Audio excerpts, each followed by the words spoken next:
3 weeks after hosting an emergency meeting to brief leaders of political parties participating in the Anambra election, the INEC chairman, Professor Mahmood Yakubu, is again meeting with them, this time to lay to rest all lingering concerns.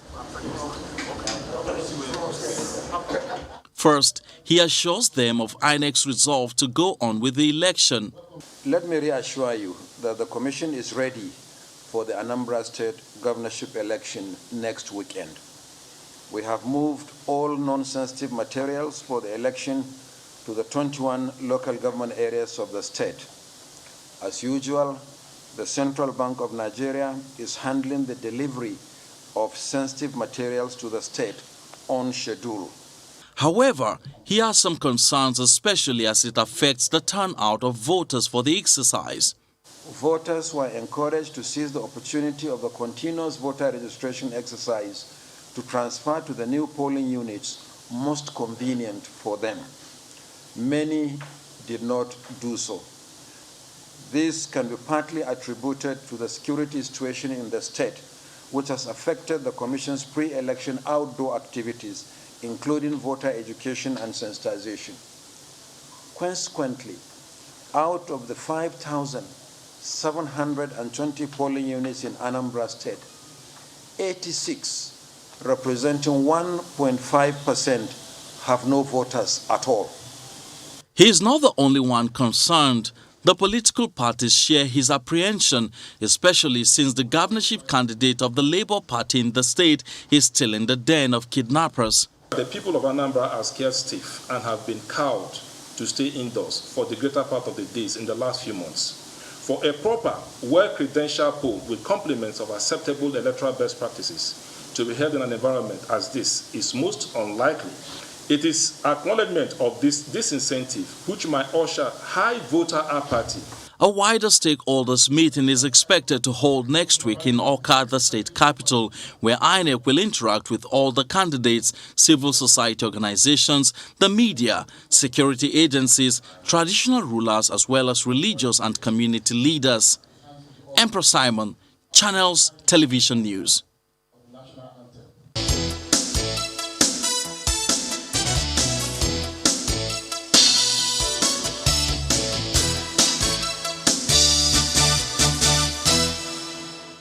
Bishop Matthew Kukah joins us next. He's the convener of the National Peace Committee. Good morning, sir. Thank you for joining us on the program today. Well, you're in Awka as we speak, and there's so much, many wondering what is the current scenario. Is it safe for me to come join you, for instance? Well, Chairman, thank you very much, and good morning from Awka in Anambra State. Where I currently am. You earn money from talking, so you should have no problem coming to Anambra. I think, first of all, I mean, it's we had a very smooth journey. There's quite a lot of security all over the place, which gives confidence, but also, we'll see how that plays out, facilitating, voter turnout and facilitating the process tomorrow. So, I mean, when the elections do happen. At this point in time, I mean, we can't underestimate the importance and essence of peace at all levels. So this must be very significant. In fact, one of the most significant events that people expect to happen before the elections. But, there's always this impression they have as to whether or not, after that is signed, the commitment of the parties that are involved, will they uphold what they have signed to? Those are usually the concerns that people have. Well, first of all, I mean, our being present here is largely a hand-holding exercise. It's one way of telling INEC we are here to support the good work that they have done and continue to do, is to tell the people of Anambra and by extension the people of Nigeria that we are here by your side to support and to encourage you. Anambra's significance in the politics of Nigeria cannot be lost on anyone. This is the home of the late Nnamdi Azikiwe. This is the home of the late Alex Ekwebe. This is the home of the late Pius Okibo, one of the world's leading economists. This is the home of Chuba Okadipo. This is the home of of Cardinal Arinze. This is the home of some of the most illustrious and prominent sons of this country. So you can almost say that it is almost imperative that elections should be able to go on peacefully in Anambra. So essentially, we're here to encourage people. The signing of the peace accord, I liken it to the matrimonial promises that two people make when they come to get married, and they invite people to come and see them or witness to their commitment to live peacefully. But of course, there will always be problems. So we are here, we encourage people to sign the peace accord, but also in order to make it, to impose a sense of moral obligation on the contestants to commit themselves to playing by the rules, and also to encourage the voters.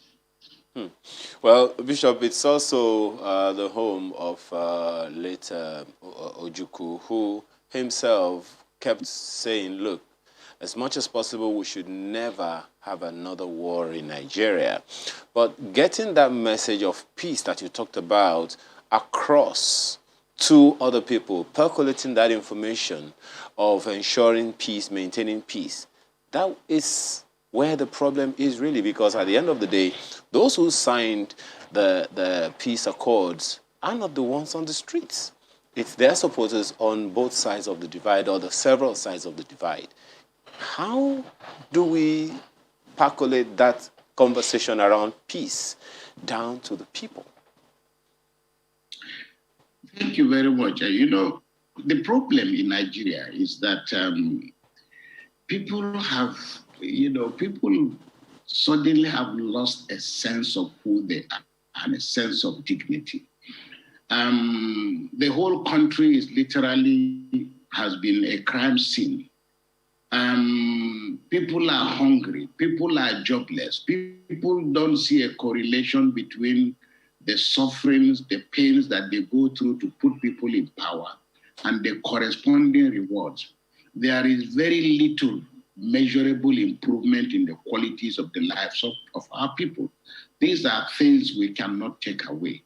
You cannot talk about peace or just as an absence of war.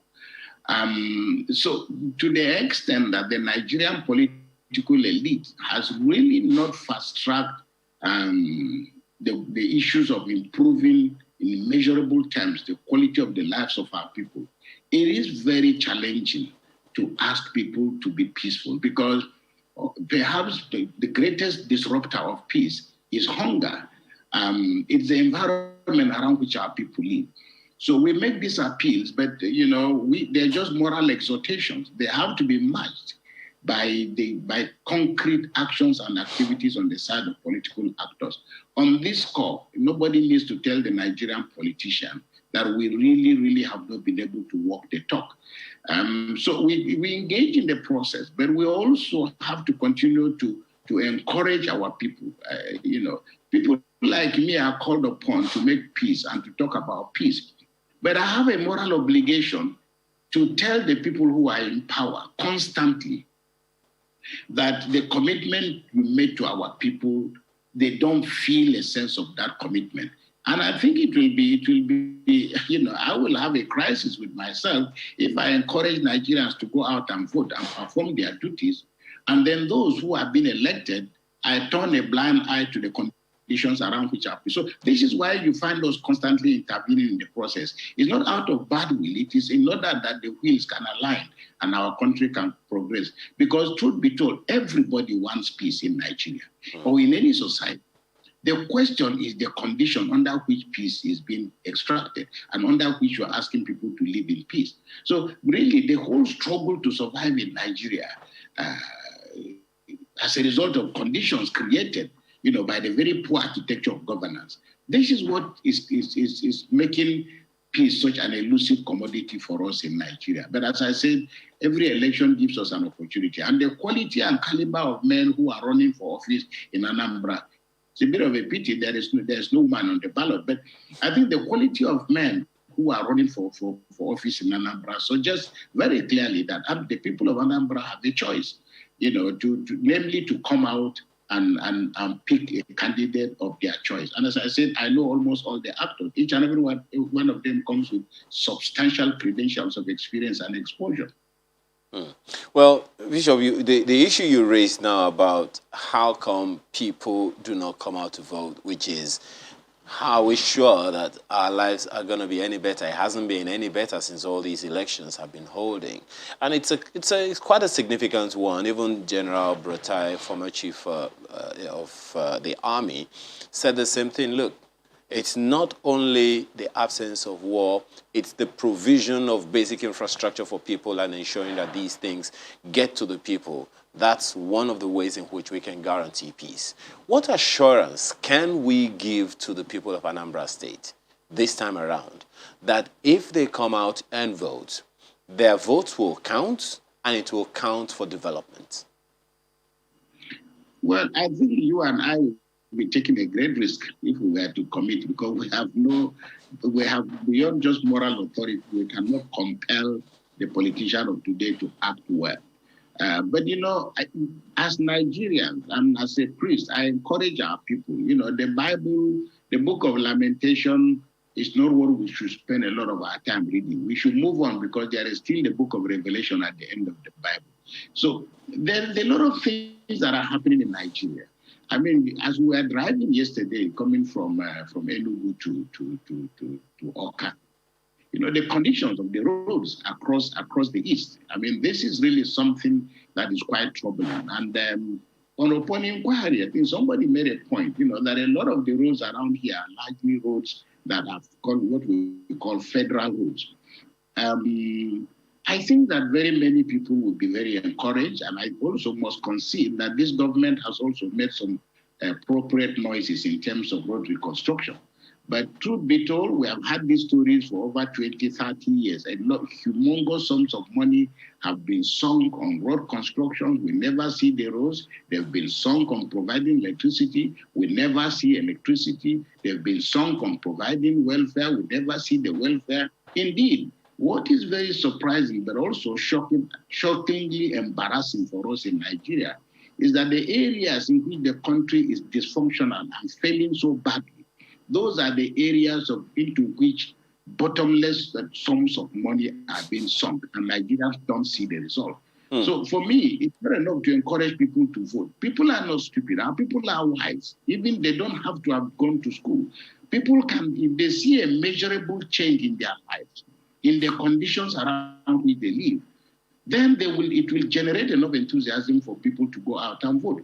But voter apathy is right across the world, but voter apathy in Nigeria or in Africa has consequences. It's not like the United States and other settled democracies where whether you vote or you don't vote, the trains are going to run on time. Whether you vote or you don't, whether you elect the right person, it will not affect the quality of school and education and health that you have in your environment.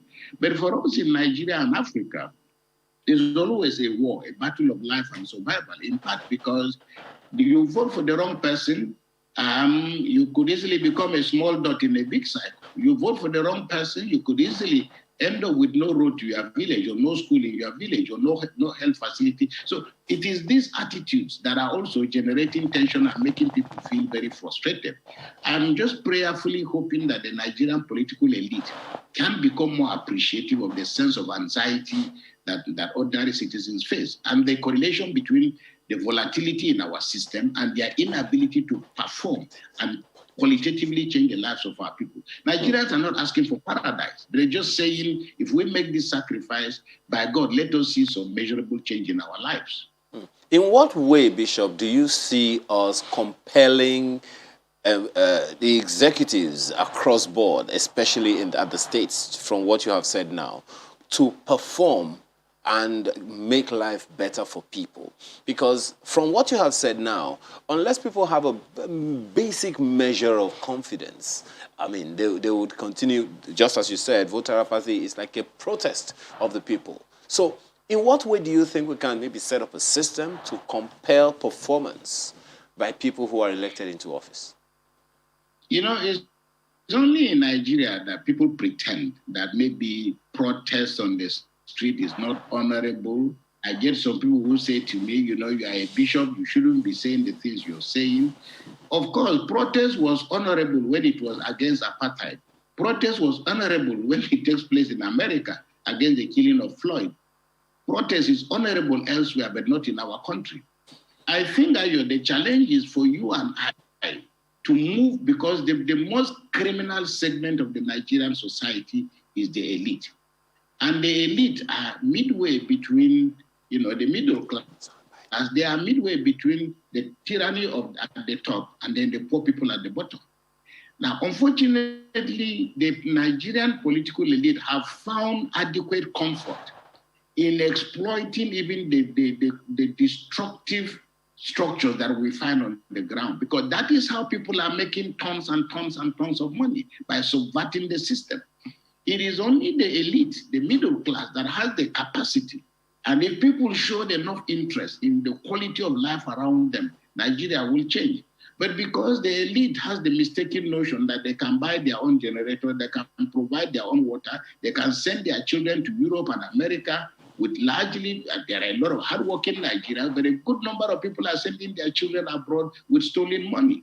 You know, a lot of them are in the bureaucracy. They're making systems not to work. So the fact that the elite is relying on the exploitation of the state to survive and develop a false sense of consciousness about comfort, this is what the problem is. So the day the Nigerian elite decides that NSAS protest is not something that young people do, that protest is not something that university lecturers who have not been paid their salaries do, protest against a system that has endangered the very survival of our people is a moral obligation on all of us. And so again, I come back to the point. It is the reason why some of us are relentlessly committed to insisting that in good times and in bad times, we must hold our country and the conditions around which our people live as a mirror, so that those who lead us can go to sleep feeling, if they have a conscience, a bit uncomfortable. Could I have committed myself and energy to vote, asking people to vote for me, and I cannot see a smile, I cannot see a change in the lives of our people? And truth be told, Nigerians ask for very little from their leaders. They ask very little. So I think we have to change our perception that somehow a Messiah will come from somewhere and take away our sins. That's what we thought in 2015. That's what we thought in the years before. That's what we keep thinking. A Messiah is nowhere. There will never be a Messiah, a political Messiah. So it is now time for us to begin to become a bit more critical. And this is why the elections are important. That we can begin to criticize and look very clearly. If somebody promises to do X, Y, Z for us as a people, we must ask him, can you show us an antecedent of what you have done? Because this is a country where politicians, leaders come to us literally, as I've said it severally, by parachute. People with no antecedents, they have no proof. They are promising to give you a road, they've never constructed a road in their life. They are promising to change their life, but there's no evidence to suggest mentally, academically, from the point of view of experience, that we can say, well, this is what this guy has done. So if Chamberlain or any of you there tells me you want to start a television station on your own, I have a chance, I can believe you, because I've seen you in the studio, I've seen your capacity. But Nigeria is the only place where all kinds of people come from somewhere God knows where. And literally the political elite compel us to vote for it. So again, as I said, this is why there is so much tension in elections, which ordinarily should be taken as given. But the elite, the political elite with the knowledge about how society develops, must get into politics. Getting into politics doesn't mean registering and having to vote or be voted for. It just means showing concern about the social conditions around which we all live. Well, this is also largely about the people. They have a key role to play either way. At the moment, have you been able to gauge the opinion of Anambrans over there concerning these elections? If so, what do you get from that? Look, Chamberlain, Anambra people cannot want something that is different from what everybody else wants in the world. People just want basically the same thing. Tolstoy said, every unhappy people are unhappy differently. Everybody wants peace in Nigeria. It's becoming a scarce commodity. God rest the souls of those who have just died in Lagos. It was an unnecessary death. But at the same time, we are hearing stories of how people are just being... Yeah, Bishop, I meant with respect to this Saturday, would they be coming out? What do you think about the security situation and things like that? I think it is difficult. It's a difficult question to answer, in part because, the security agencies are here. This place is, I think the police said they were sending 34,000 people or whatever. So there are two issues, and it's a plus and minus. It is possible that the presence of the security people can inspire people to go out with the belief that they'll be protected. But again, if you know the story, the sociology of ordinary Nigerians and their relationship with security agencies, there is also the added fear that people will probably just see the security agents and say, I'm not going to walk through all this, it's not worth it. So it can cut both ways. And like I said, this is why people like us are here, just to encourage our people. I had somebody say, and I think INEC has also said that adequate provisions have been made. Anambra is one of the most densely populated. It's just about 4.8 thousand square kilometers. So it's not a huge place with a population of over 5 million people. So, but also adequate arrangements have been made to make sure that people don't have to travel long distances to cast their votes. So, truth be told, the people of Anambra must accept one thing, unpalatable as it may be, whether you go out to vote or you don't go out to vote, people who cast their votes, those votes will be counted. And if 2,000 people cast their votes, or 3,000 people, or 30,000 people cast their votes, it's on the basis of that INEC is going to announce a winner. So if you decide not to vote, you have actually voted, only that you have voted by not going out to vote. So either way, so it's really, there's nobody that can give you a foolproof guarantee about what the outcome might be. We just, again, this is Nigeria. So we trust in the grace of God, that the elections will be very successful, that people can just go out and perform their duties, and that they will cooperate and collaborate with the security agencies, and that the security agencies themselves must not give the impression, that they are there for a contrived outcome. Luckily, this is a state election. It's not a federal government election.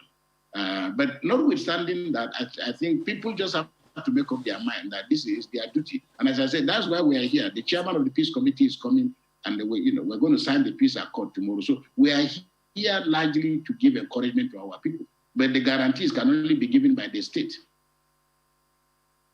Your Lordship, I just want to ask you, by what parameters would you consider the elections a success at the end of the day? Well, the most important parameter is that nobody needs to lose their life. I think, again, we go back to the famous statement by Jonathan, nobody's political ambition should be worth the life of any ordinary citizen. Too many Nigerians have died, unnecessary deaths.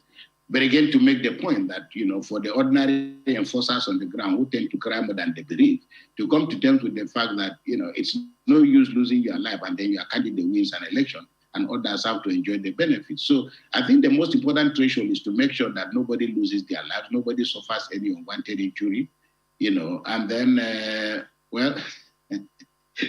as you can see, we're in Nigeria, the light just went off. Thank you. But it's to say that it is the responsibility of INEC. INEC has a threshold that constitutes what we can consider free, fair, credible elections. So, they are the regulatory body. But as I said, for me, over and above everything else, it will be no use if these elections are free, fair, and credible, and even one person loses his life. You also know, when you look at these strings that have hampered INEC carrying out its outdoor exercises as referred to by the INEC chairman, the fact that people were not even able to pick up some of their voters' cards, the new polling units that were created, people were not able to transfer to those polling units. And it looks like the figure is quite significant. Should we be worried about the numbers that we will see at the end of the day eventually coming out when they do to elect a governor for the people of Anambra? Well, I expect so, but really, the cloud that hangs around Anambra, hangs around the southeast, hangs around, indeed, the length and breadth of Nigeria, is a feeling of real psychological and physical exhaustion. People just don't, have lost a sense of who they are. They cannot find any more inspiration, but they must try and dig deep. So it's to understand that contextually, Nigeria has become a very difficult place, for compliance in any shape or form. So things that people would have been doing with a lot of enthusiasm, excitement, and so on, as we've always seen with elections, this is not where we are today. But happily, this is the greatest thing about Nigeria and Nigerians. It's a heck of a country. We are a heck of a people. All these things you will hear, all the negative scenarios that you may create, you may just find that by the grace of God, we just have free, fair, and credible elections. And people will actually go out and you'll ask yourself, all the doomsday scenarios, where did they go to? So we come to the cliff. We never really, tumble over. And happily, we are hopeful that it will be the same with Anambra, that all the anxieties and all the fears and all the sorrows that we've had, the good Lord himself is on his throne. Anambra is it has given us a lot of very credible churchmen and women, and I'm sure they will hear our prayers, and hopefully the election will be free, fair, credible, and life will move on. Well, yes, indeed. We all look forward to that, and we thank you and your team for the work you are doing. We just we're encouraging you all to keep the flag flying. Well, Bishop Matthew Kukah is the convener of National Peace Committee. Thank you for your time this morning. Thank you, Chamberlain, and thank you, everybody. And as I said, may God give us peace and credible elections in Anambra. Congratulations, INEC. Congratulations to the good people of Anambra. Congratulations to Nigerians. Thank you very much. Thank you. So we'll go ahead and take a look at the first mail. You got that one? Yeah, Danny is talking about the collapsed building topic that we began with. I wept when I saw the collapsed building. I'm all the way here in California in the United States of America. It's a pity these things will still continue as long as people compromise. Well, this comes from Stephen. He says, how is it that the authorities of the emergency response teams do not know that rescue recovery work should be in shifts? Well said. It's a big question. I think that continues. It says 24 hours round the clock by different teams and not one team working with breaks. Time is running out for those who may still be alive. There's a very important point he made, because the woman who spoke looking for her daughter yesterday, the team, we understand, was on break. And you have to ask, what about those who are supposed to be rescued? Well, let's take a look at this one from Moyenka Okwo, saying the standard of all construction materials in the country has been compromised due to rising costs. For instance, the reinforcement steel rods, 12 mm rods, are now lowered to 10 mm. Cement could follow the same, but it's more difficult to determine without testing, except for 50 kilograms reduced to 45 kilograms, etc. This must be checked. Uzo on the same matter says, with utmost respect, it's wrong to attribute the collapse of any building to the absence of a Nigerian building code, desirable as the local code may be. Every engineer worth his salt designs according to a code of practice, which in the case of Nigeria, a former British colony, is usually a British code. Well, Dan says about security this time. Security situation in Abuja is something that we should not overlook. The handwriting on the wall has been there since time immemorial, and yet nothing tangible has been done. The security agencies need to step up their game, avoid losing the FCT to these terrorists. It is not time for blame game, but time to act swiftly to secure the release of those kidnapped Uni Abuja staff. Security of lives and property should be paramount to government.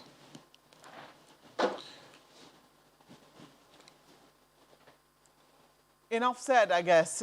Thank you so much for sending your mails and your comments this morning and for being a part of our program. We appreciate that deeply. Thank you for watching. I'm Maokpe Ogun Yusuf. I'm Ayo Makinde. Have a wonderful and peaceful day. I'm Chamberlain, sir. Goodbye.